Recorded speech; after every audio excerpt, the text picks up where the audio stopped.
Hello guys and welcome back to another video. As you can tell, I've been wearing the same clothes for the past few videos, but then again, filming on the same day, that's what you do. You get a bunch of videos out and then you take days off and you just don't film the rest of those days. But let's talk about a series that I wanted to talk about as potentially being the greatest series of all time to some people, but I don't think it is because of one severe problem with it. And let's talk about the Nuggets and Jazz series in 2020 because it has a debate for being the GOAT playoff series of all time. I don't think it is. I would take a lot more series than that. I'll take 2019 Raptors and Sixers series. I'll take the Warriors and Thunder series in 2016. I will take the Clippers and Warriors series in 2014. I'll take the Thunder and Grizzlies in 2014. I'll take the Cavs and Bulls series in 2015. And I'll take the Celtics and Bulls series in 2009. That's a lot of series I just mentioned, but this series is still on par with some of the great series of all time. And it had a debate for being the GOAT series. It had a debate for rivaling the Celtics and Bulls series in 2009. I'm not lying, because that is unanimously looked at as the best series of all time. But this series could have really rivaled that, but there was a big problem, which is the lack of a crowd. The whole 2020 bubble thing, I go back and forth with big. Like, I'm not gonna say it's an asterisk for those championships, for those teams that won. Like, I can't say that. I mean, there's obviously proof of what's showing in years gone down with like how the Heat got back in the finals, how the Celtics were a consistent conference finals team. Lakers got back to the conference finals. And the Nuggets turned out to be champions. But again, the bubble was so hard to unexpect because I go back and I really try to enjoy those games in which they are all-time great games. All-time great moments happen in that series, but it really lacks for a crowd. Like, just if a crowd was there, this would be insane. I mean, two of the high altitude teams going at it in the playoffs is already insane. And for it to be stuck in a bubble was kind of underwhelming. Jamal Murray and Donovan Mitchell really put on a show we have not seen in such a long time. I think this is the last time I saw something like this was probably Allen Iverson versus Vince Carter, but I wasn't even born around that time. So you have that, and both those guys put up 50-point games twice in that series. Donovan Mitchell scoring 57 in game one. I remember that. Jamal Murray had like 3 straight 40-plus point games, and from games 4 to 6.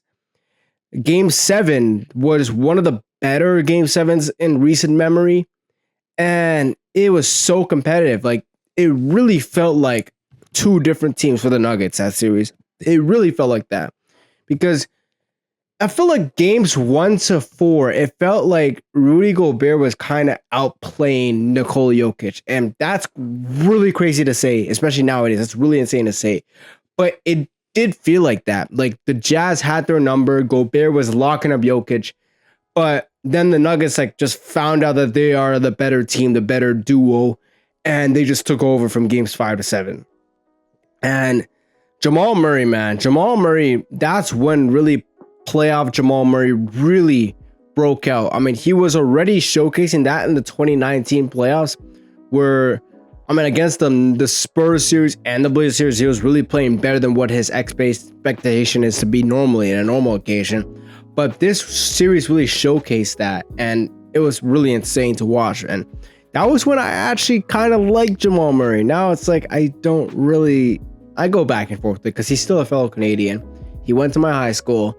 But that's that going on. But to be fair, he still pisses me off with how he plays in the playoffs. All right, he plays in a consistent manner. But, you know, Jamal Murray was really ridiculous that series. Donovan Mitchell, that was when playoff Mitchell really also became a brand new thing. I don't know if that name sticks on to this day, but I'm just going to pull up both of their numbers. I know I have Basketball Reference right in front of me from filming multiple videos. So Jamal Murray in the 2021 series against the Utah Jazz, 2020 series, averaged 31.6 points per game, 6 assists, 5 rebounds, shot 55% from the field.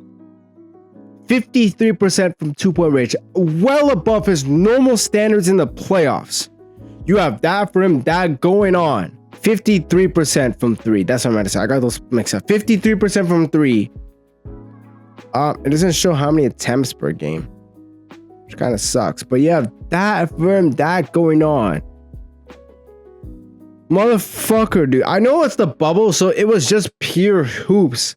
But if this was happening in a normal crowd, this would be talked more days as the greatest playoff series of all time. It would. I'm dead serious. Like, this would be talked about more than Bucks and Nets, which I think that series is overrated because of the injuries that harmed the series. And there was a bunch of blowouts that series that we don't really discuss about it more. But that series is a lot better than that. And this, I mean, this series is a lot better than that. My personal opinion, where you have the two guards that kind of played the same, going at it, man. It was insane. And just the amount of adjustments the Nuggets made that playoff series was insane. I mean, I remember just Quinn Snyder, hearing that Quinn Snyder's out playing Mike Malone and all that stuff like that. I'm going to put up Donovan Mitchell's numbers because, again, insane numbers. He averaged 36 points per game. Insane. I mean, he is the fourth most. He scored the fourth most points in NBA playoff history. I like how my page is refreshed. I think it's behind Elgin Baylor, third or fourth most. Elgin Baylor, I think, has it, and obviously Michael Jordan has 63 points. But yeah, 36 points per game, 4.9 assists. He shot 53% from the field. He shot a blazing 52% from 3. 54% from the field, from 2-point range, 95% from the free throw line. So a 50-50-90 series on really high volume in a 7-game playoff series. You have that going on. And it goes 7 games, and they both score 2 50-point games in that series.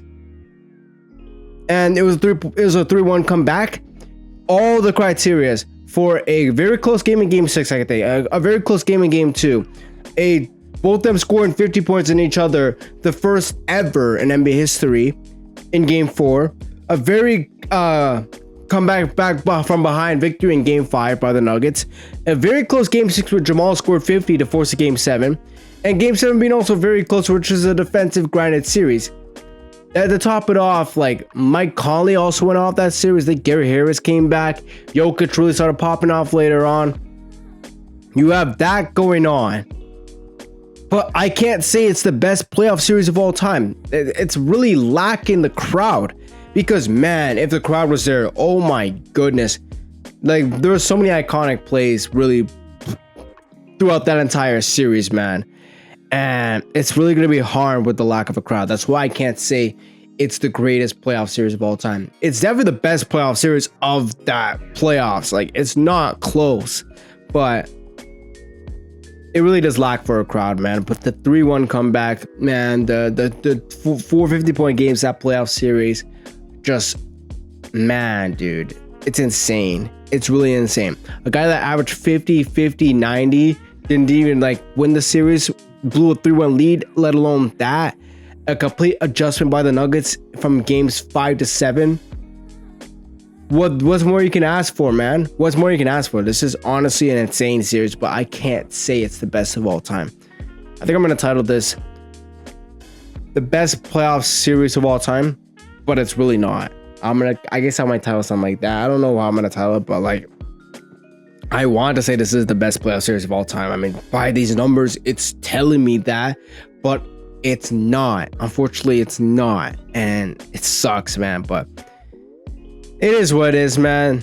We still got Celtics and Bulls, which that series is so freaking fascinating. Like, I keep watching that series over and over again to just remind myself that's the greatest playoff series of all time after the playoffs every single year, because I mean, the Heat and Celtics series was pretty good, but it wasn't better than that.